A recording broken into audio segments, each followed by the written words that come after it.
नमस्कार दोस्तों। आज करंट अफेयर्स के बारे में आज हम करंट अफेयर्स पढ़ेंगे 24 जुलाई की। या 24 जुलाई से संबंधित जो भी क्वेश्चन होंगे उसको हम पढ़ेंगे और क्वेश्चन फॉर्म में हम देखेंगे। आइए चलते हैं, एक एक कर क्वेश्चन को देखते हैं। सबसे पहले क्वेश्चन नंबर फर्स्ट कर रहा है 68वां राष्ट्रीय फिल्म पुरस्कार में सर्वश्रेष्ठ हिंदी फिल्म कौन सी है? द लॉन्गेस्ट किस, तुलसीदास जूनियर, सोरारई पोट्रू, इनमें से कोई नहीं। तो इसका जो सही ऑप्शन है वो है आपका तुलसीदास जूनियर। जी हाँ, क्योंकि इसमें पूछा है सर्वश्रेष्ठ हिंदी फिल्म कौन सी है। अगर यहीं पे पूछा होता सिर्फ सर्वश्रेष्ठ हिंदी हटा देता, सर्वश्रेष्ठ फिल्म कौन सी है, तो होता आपका सोरारई पोट्रू। लेकिन आपसे पूछा है सर्वश्रेष्ठ हिंदी फिल्म, तो ये है Tulsidas junior, option number B. आइए इसके बारे में थोड़े से फैक्ट को देखते हैं। सिनेमा का सर्वश्रेष्ठ किताब जो है, जो ऑप्शन में भी था आपका द लॉन्गेस्ट किस, किसकी है? किशोर देसाई की। इसको मिला है सर्वश्रेष्ठ किताब का अवार्ड। स्पेशल जूरी अवार्ड जो गया है वो गया है ओजस्वी शर्मा की एडमिटेड के लिए। सर्वश्रेष्ठ हिंदी फिल्म जो है वो है तुलसीदास जूनियर, संजय दत्त की, जिसके डायरेक्टर हैं आशुतोष गोवारिकर। सर्वश्रेष्ठ गीतकार, जी हाँ, लिरिक्स का जो अवार्ड गया वो गया है मनोज मुंतशिर को। नेक्स्ट क्वेश्चन पे चलते हैं। क्वेश्चन नंबर 2 कह रहा है अंटार्कटिका के लिए अभी हाल ही में किस देश ने कानून बनाया है? इंपॉर्टेंट क्वेश्चन है। तो सऊदी अरब ने बनाया है, भारत ने बनाया है, बांग्लादेश ने बनाया, नेपाल ने बनाया। और बनाया है तो क्यों बनाया है अंटार्कटिका के लिए? तो दोस्तों अंटार्कटिका के लिए जो भी हाल ही में जो कानून बनाया है वो बनाया है भारत ने बनाया है। Option number B is right. अभी देखते हैं क्यों बनाया है ये, इसके फैक्ट के बारे में देखते हैं। देखिए क्या है, अंटार्कटिका जो है वो साफ पानी का सबसे बड़ा स्रोत है और दुर्लभ जीव जंतुओं का घर है। तो इसे बचाने के लिए क्या हुई, 1959 ईस्वी में एक संधि हुई थी 1959 में। भारत इस संधि में 1981 में जुड़ा है। अब तक इसमें कुल 12 देश जो हैं वो क्या हैं, शामिल हैं। हस्ताक्षर के बाद भारत ने इस महाद्वीप पर 40 सफल वैज्ञानिक अभियान पूरे कर लिए। जी हाँ, तो अंटार्कटिका जो है यहाँ पे बहुत ही दुर्लभ जीव जंतु पाए जाते हैं। पानी का सबसे बड़ा साफ स्रोत जो है साफ पानी का, वो अंटार्कटिका है। इसलिए बहुत सारे वैज्ञानिक वहाँ पे सर्वेक्षण के लिए जाते हैं। शुक्रवार को लोकसभा में भारतीय अंटार्कटिका बिल क्या हुआ है, पारित हुआ है। पारित क्यों किया गया है? क्योंकि जो भी भारतीय नागरिक वहाँ पे जो जाते हैं, भारतीय नागरिकों पर भारतीय कानून लागू करने के लिए, नागरिक क्या कहें बल्कि ये कहें कि जो भी वैज्ञानिक वहाँ पे जाते हैं उनके लिए मोस्टली भारतीय अंटार्कटिका बिल के तहत एक समिति बनेगी। इस समिति में कौन होगा? पृथ्वी विज्ञान मंत्रालय के सचिव इसके क्या होंगे, प्रमुख होंगे, इसके अध्यक्ष होंगे, पृथ्वी विज्ञान मंत्रालय के सचिव। अब आपको इनका कमेंट मार्क्स में नाम बताना है कि पृथ्वी विज्ञान मंत्रालय के सचिव कौन है। बिल में प्रावधान क्या क्या है? तो किसी प्रकार के जीव जंतु पेड़ पौधों को नुकसान पहुंचाना दंडनीय अपराध होगा। दूसरी जगह के पशु पक्षी पेड़ पौधों को अंटार्कटिका में ले जाना प्रतिबंधित है। ऐसा नहीं है कि आप भारत से कुछ भी लेके कोई पेड़ पौधा या कोई जीव जंतु ले जाकर अंटार्कटिका में छोड़ दीजिए, नहीं, ये प्रतिबंधित होगा। शोध के लिए पहले अनुमति नहीं लेनी पड़ती थी, अब क्या होगा, अब शोध के लिए आपको अनुमति लेनी पड़ेगी। खुदाई उत्खनन खनिज संसाधनों के संग्रह वैज्ञानिक शोध तक ही सीमित रहेंगे।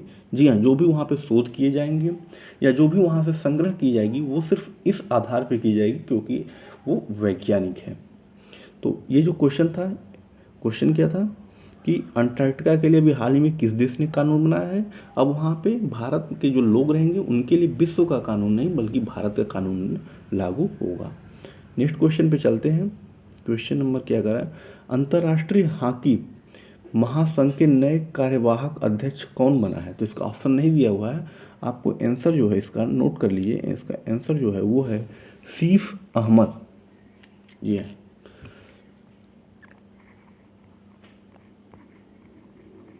सीफ अहमद। अंतर्राष्ट्रीय हॉकी महासंघ के नए कार्यवाहक अध्यक्ष कौन है? सीफ अहमद। अगले प्रश्न पे चलते हैं। बिल गेट्स को पीछे छोड़ बिल गेट्स को पीछे छोड़ गौतम अडानी, जी हाँ, भारत के गौतम अडानी जो हैं वो दुनिया के किस नंबर के सबसे अमीर आदमी बन गए हैं? तो आप बताना है किस नंबर के, 1 नंबर के, 2 नंबर के, 3 नंबर के या 4 नंबर के।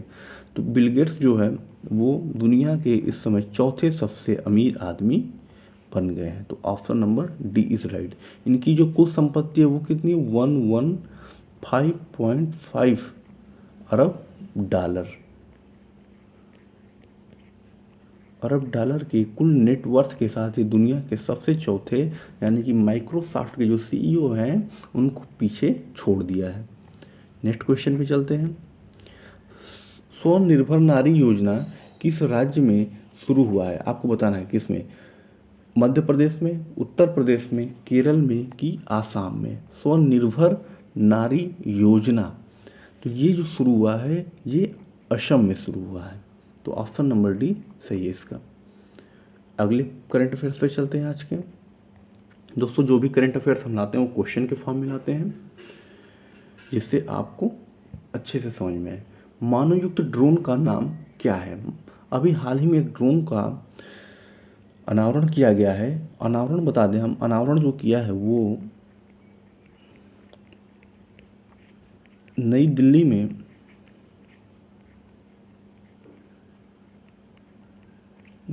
में किसने किया है? तो प्रधानमंत्री नरेंद्र मोदी ने किया है और इसका नाम जो है उसका नाम है वरुण। ये क्या है, इसकी जो क्षमता है, रेंज जो है वो 25 किलोमीटर तक की रेंज है जिसमें ये मानव को बैठा करके लेके जाएगा। और ये बेसिकली जो इस समय बनाया गया है वो नौसेना के लिए बनाया गया है। तो इसका जो ऑप्शन सही है वो उसका नाम है, मानव युद्ध ड्रोन का नाम क्या है? तो इसका नाम है वरुण। अगले क्वेश्चन पे चलते हैं। क्वेश्चन नंबर, ओएनजीसी के नए प्रबंध निदेशक किसे बनाया गया है? बताइएगा। ओएनजीसी के नए प्रबंध निदेशक कौन? आशीष गुप्ता, आलोक गुप्ता, राजर्षि गुप्ता, इनमें से कोई नहीं। कौन है? कोई तो है, बताना है आपको कौन है ओएनजीसी के नए प्रबंध निदेशक। तो इसका जो सही ऑप्शन है वो है राजर्षि गुप्ता।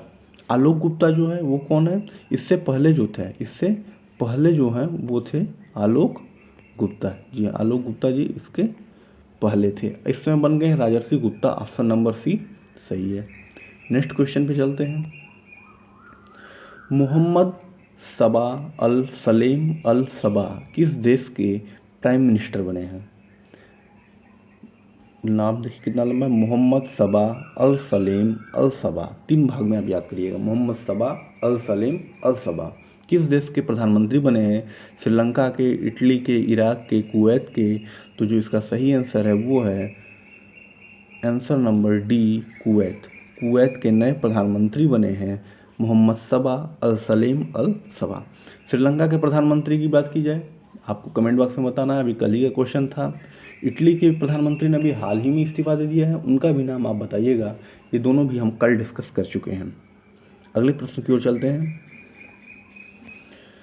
WHO ने, देखिए क्या है, WHO ने अभी हाल ही में किसे पब्लिक हेल्थ इमरजेंसी घोषित किया है? जी हाँ, अभी हाल ही में एक काफ़ी तेज फैला हुआ है रोग, उसको WHO ने पब्लिक हेल्थ इमरजेंसी घोषित कर दिया है। क्यों घोषित किया है? क्योंकि यह मोर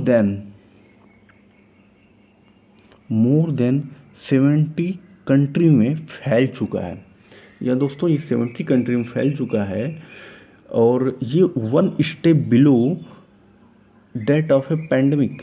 जी हाँ, यह जो है पैंडमिक से सिर्फ 1 स्टेप पीछे है। इसका नाम जो है वो है मंकी पॉक्स। ये भी काफ़ी हेल्थ इमरजेंसी बनते हुए जा रही है जो कि 70+ देशों में फैल चुका है। भारत में केरल में इसका प्रसार बहुत तेज़ी से है और 1 स्टेप सिर्फ पीछे है किससे? पैंडमिक बनने से। नेक्स्ट क्वेश्चन की ओर चलते हैं। क्वेश्चन नंबर 14, भारत का पहला प्रमाणित हर घर जल कौन सा जिला बना है? तो आपको बता दें ये मध्य प्रदेश का जिला है।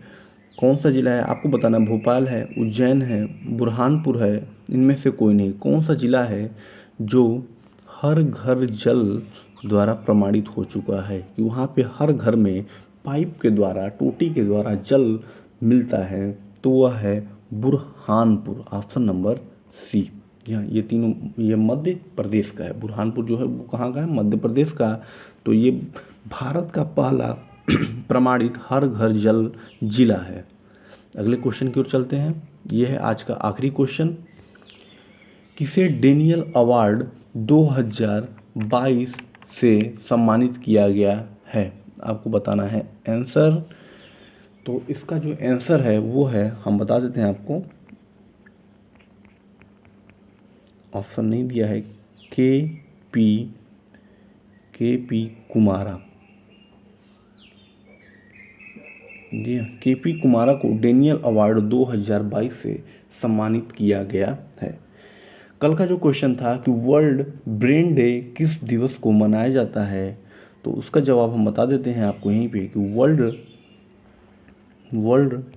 ब्रेन डे वो मनाया जाता है 22 जुलाई को, यानी कि 22 जुलाई को मनाया जाता है वर्ल्ड ब्रेन डे। जी हाँ, आज का सेशन हमारा यहीं तक। दोस्तों, अगर वीडियो अच्छी लग रही हो तो लाइक करिए, ज़्यादा से ज़्यादा शेयर करिए और चैनल को सब्सक्राइब करिए और बेल आइकन को भी प्रेस कर दीजिए। Thank you.